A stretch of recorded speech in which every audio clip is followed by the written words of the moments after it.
out some boring games. LA, Colorado last year, but it also brings out some fascinating, fun games. Toronto, Montreal. I think that is one of the all-time playoff series in MLS that everybody will be talking on. I'm gonna tell you this right now. I do rewatch highlights in that game. Do you really? I do, because I just want to be reminded of the atmosphere and how great it was, man. It was I think it was a Wednesday night the game was going on. Sitting in my living room watching it, I was just yelling every 5 seconds because stuff was just going on. It's God, what a great game. I remember I was at a bar watching that game, and it was we flipped it on the tiny television in the corner. My buddy and I, Matt, were watching it, and we're just like, we couldn't believe the amount of goals were going in and how often people were scoring and how often the aggregate was changing and possibilities. It was just absolutely insane. Immense. All right, moving on to our final question. According to reports, this is a really interesting case. MLS ceased paying San Jose Earthquake defender Marvell Wayne in July after 3 months. For about 3 months after he's been going through heart surgery, going through a heart surgery that could be career-ending. It put him out for the season, but he's a 12-year veteran. He just signed a new 2-year contract. And what's weird is MLS is this weird system where the contracts go through MLS. And it's not San Jose who controls it. But because that he failed a medical through the league, he therefore cannot play. And I guess there's a rule in place that can terminate the contract. But he was apparently cleared by a specialist outside of MLS. So it is really weird on how this is unfolding. What are your thoughts on it? What should MLS do? What should we do about it as the players union and all that stuff? This could be one of those things people talk about. I mean, this guy's played in the MLS for 12 years. I mean, the least they could do is, honor his contract of sorts, maybe potentially, or give him some compensation. I mean, you're going through heart surgery. It's just the moral side that I would take. I mean, this guy's been a veteran. And he's not making big money. And he's not making insanely big money. I'm pretty sure this is not too much to the league. And I'll be honest with you, as you know, John mentioned FIFA. Why a lot of people know MLS? Because Marvel wins one of the better center backs in FIFA Ultimate Team. I mean, like, the guy, he hasn't been that good recently, but he's still an MLS player. I think you should take care of it, set an example, and figure out some type of compensation or something. I think I don't think it would be right just to just pay Marvell Wynn. Like, do it. He's going through heart surgery. I mean, it's one thing, if he was arrested for other things or something like that, or I don't know, but it's heart surgery. Come on, and how big MLS is. This is pennies. It's a little petty from Major League Soccer. I get that they have the legal jurisdiction, blah blah blah, but come on now, it's kind of those, come on, man. But yeah, MLS. We will definitely be talking more MLS as we get closer to the playoffs. Absolutely, man. Up next, Alexi Lalas goes nuts. What are our thoughts?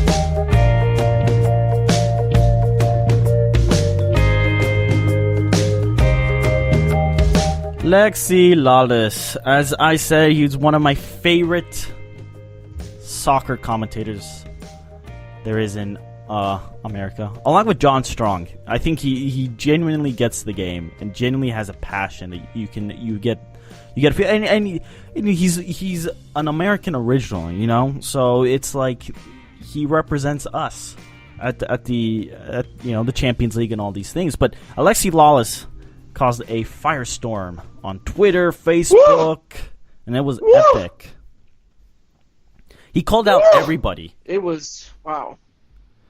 Everybody. He called out Tim Howard, saying, "Tim, before I start, I as much as I would love to play the audio, I do not know about copyright issues, so I'm not going to. But Timmy, he calls out Tim, saying, the Belgian game ended 3 years ago. We need you to save the ball now. Jeff Cameron, clean it up. Or let's get someone else to do so. Clint Dempsey, you're a national team legend. Now you need to be a national team leader. Michael Bradley, the U.S. does not need you to be Zen. The U.S. needs you to play better. Josie Altidore, this is really as good as it gets because it's not good enough. Bruce Arena, Jurgen Klinsmann lost at Mexico, or at home to Mexico. You lost at home to Costa Rica. This is all on you and not on Jurgen. And then Christian Pulisic. To all the guys that I didn't mention, it's because you didn't even mean a warrant a mention. That includes you, Wonder Boy. And then he goes on talking about, tattooed millionaires, the soccer generation. You don't owe it to yourselves, you owe it to us, which I think is a huge statement. And I believe he spoke to a lot of American fans that just didn't get it. What were your initial thoughts, Armand, when you got this? How is this so important? Why are we talking about this? Because soccer, I thought, wasn't really important in the mainstream media. It's because it's Alexi Lalas, and the way he came out was just fiery rhetoric of sorts. And when it comes to the national team, everyone cares about the national team. Let's be honest here. Everyone cares if the national team struggles because it's an America thing. When you go to bars to watch World Cup games, everyone's in the United States. That's the only time where most of the population actually genuinely cares about soccer and whatnot. So it's a big deal also because social media. I mean, when they post it went viral like that, I say without social media it'd be nothing. Like I feel like not that many people would see it, but I mean it's just a fiery speech. It's it has passion. I think it hits home with people because it's Alexi Lalas. He's played on a national team. He has credibility of sorts. So I think that's why it's hit home for many people. I think Alexi Lalas said this to make. I think he went a little deeper than but he made a statement to show that the people, the American fan base doesn't have that big of a voice when it comes to these massive media markets, especially in the sports industry, that are concerned about the national team. That I don't think some of these players, I don't think they understand how what they're doing and how vital they are to the growth of soccer. It would be a complete disaster if they don't qualify for the World Cup. You're talking about something that could hinder the growth of this sport for a generation if they don't qualify to Russia next year. That's how big. Right. And then you get the sense from these players, you look at them, and it's kind of like they're okay with whatever. You don't see the urgency, And it's who, besides Christian Pulisic, he's just the wonder boy, and he's so talented, but who's stepping up on them? I mean, it's like to them it's just another game sometimes. That's we're not at the games. We don't talk to the players, but when you are watching on television, it's not like you see a true leader. Like Michael Bradley, he wants to be something more rather than just playing the game. He tries to like Alala said, Zen. He tries to be Zen. That. But some comments from the players regarding this. Michael Bradley came out, had some words to say. Part of being an athlete, a competitor understands that everybody has an opinion, especially in today's world. Everybody has a platform to fire off a hot take whenever they want. It's life. You're in the wrong business if that throws you off. Also continued saying, one of the most recent sayings that I've been liking to say, the lion doesn't care about the opinion of the sheep. I'll leave it at that. It's pretty fitting. I think Michael Bradley has this all wrong. Because I don't like the quote choice, though. The quote choice is terrible. Say again? Let's get him a new quote, man. That quote's pretty lame. Well, it's not even that. It's just, he completely misses Alalas's point. Exactly. He doesn't understand that is he not the captain? Is he not wearing the armband? No, he is. Okay, then what the hell is he talking about being a lion? If you were a lion, you'd be playing at Real Madrid, Michael Bradley, or you'd be playing at Juventus, or you'd be playing at one of these massive... You play for Toronto FC. Yeah, you're making a lot of money, bro. That's great. But really, the lion doesn't care about the sheep? You're an American soccer player. You're fourth in CONCACAF. I don't think you're a lion. I think you're a sheep at the moment. I don't think Alexi Lalas is a sheep either, to be honest. He's lived through World Cup failures and World Cup successes. Well, yeah, exactly. Alexi Lalas isn't a sheep. Michael Bradley, you're currently a sheep because you're fourth place in the hex.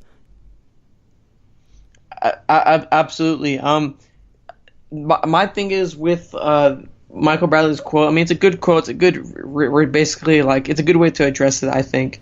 But it's the response you expect. What was he gonna say? Yeah, I agree with everything he said. We suck. Well, he could just say, yeah, we need to play better, and the last two games didn't go to how we wanted to, and we're gonna come back in October, and we're gonna be ready to fight, and we're gonna make the country proud. That's all he has to say. But really, the sheep and lion thing gets under my skin because it's not like the United States has been good. They've been the same. We repeat this on this show since the inception of this show that the United States is kind of lost or stuck or however you want to put it. And Michael Bradley clearly illustrates that. Yeah, and I've also seen a little criticism on Twitter saying you can't criticize Christian Pulisic. What? He's what, 18, and you can't criticize him. I don't really agree with that. He's a professional 18. athlete. He's a professional athlete. He gets to do the fun stuff. Yeah, he's a professional athlete. He's playing in Germany. He's playing well. I think he can take some criticism and move on. I mean, he said when he's asked about it, I heard about it. I'm not going to lose sleep about what Alexi Lalas has to say about us. He can stay wherever he wants. I think that's a great response, and I think people shouldn't be so early to defend Pulisic, even though he's the best player on the American national team. Let's be honest. I think he's not an exception to criticism. He should be criticized if he plays bad. I don't think anyone should be. I don't think it's part of him growing as a player, and it's part of him becoming a better player. Is hearing some criticism and moving on. I think Christian Pulisic's response is better than Michael Bradley. I also saw a quote. I'm not reading from Braden, but Bedoya said something like we need to play better, something to the sorts. I'm like that's better. But Michael Bradley, the captain of the United States men's national team, is going to say, "Oh, we don't pay attention to sheep." I mean, bro, you're playing. You might not even qualify for the World Cup. Okay, so don't lecture us on being a lion if you can't handle your own business. But it is interesting because Michael Bradley was it a couple years ago? I don't remember. He goes, "Yeah, you still have to qualify the World Cup, and it's a difficult road." What's that say about the national team if it's still difficult in a region that is so forgiving, and when 50% of the hex qualify automatically to the World Cup? What's that say about this area, and what's that say about the national team? Well, it says the national team is still mediocre of sorts. I mean, we talked about this last show, that they're not the top team, and that the teams in CONCACAF are getting better. The national team isn't getting as better as some of these teams in CONCACAF are, like we talked about last episode with a lot of players moving to MLS and improving. Mm-hmm. Yeah. So, I mean, looks like those teams are improving a lot. We're improving a little. So that's slowly making up ground. I mean, it shows that we're mediocre and that we do struggle at times. I mean, let's be honest here, and hopefully we'll see something different in October. For sure. Listeners, check us out on Twitter at UncSamSoccerPod. You can follow the one and only Armand Kafai at Kafi Sport. Kafai Sport. Yeah, I know how to spell it now. I'm gonna change it. I'm gonna change it soon. So okay, be on the lookout. Be on the lookout. Change of Twitter handles. Steven Jodren. Follow the show. We'll be back next week with another great episode. Comment, share. Got a question for us? Let us know.